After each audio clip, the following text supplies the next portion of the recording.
stories have got patterns. So here's a simple pattern, an archetypal pattern onto which you can put your stories. Here's a simple story to illustrate it. A woman makes a beautiful pot and she cares for it and people come to admire it. Think of that as the first circle of a story. A mighty wind comes in one night and knocks that pot off its stand and smashes it into 100 pieces. That's the second circle. The woman comes in the next morning, she puts her head in her hands, she grieves, she gets down on hands and knees and she begins to pick up the pieces. That's the third circle. She picks up the pieces, glues them together, remakes the pot, and despite its cracks, she cares for it, and people come to admire it. Now that's an old story. Let's just have a look at how it plays out in those 4 movements, or 4 circles. Story begins where everything is right with the world. I call that one the womb. The pot is beautiful, it is whole. We are in the Garden of Eden. We're in paradise. But then, what happens? Pot breaks, a father dies, and a stepfather arrives. We're thrown out of paradise. The second movement, from the womb to the wound. And I think stories exist to help us to make sense of the wound. It's inevitable. I think we fall out of grace and we fall into story.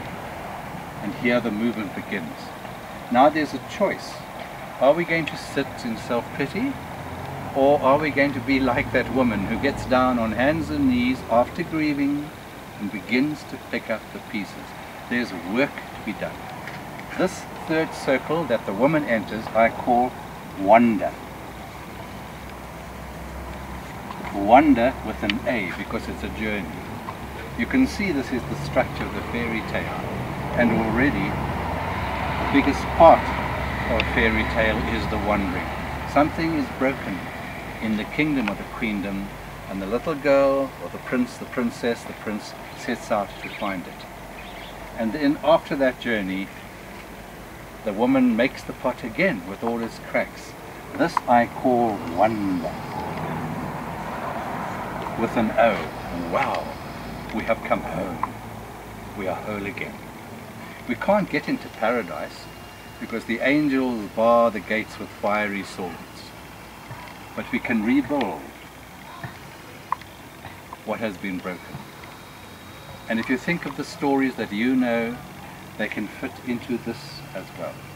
And the 4th circle is about hope, the possibility of renewal, of beginning again, the courage of a human being. Another way of looking at this, we could talk about the 7 P's. 7 P's in English that you need, words beginning with P, for a story. For a story you need people, person or place. Now person could be animal or monster or creature.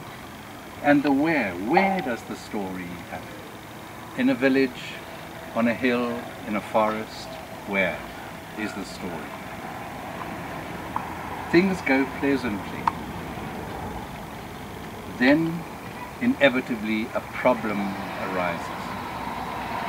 And then we ask, what are we going to do? And we come up with a plan. And we go into process, working that plan, trying this that doesn't work, trying that human resilience that we have.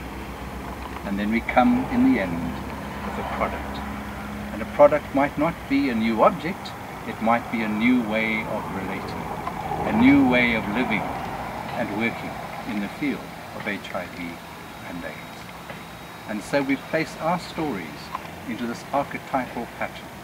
And anybody can tell a story if you base your story on those 4 movements with these 7 P's. And it strengthens the story. And if you can't find the story, you can make it up yourself.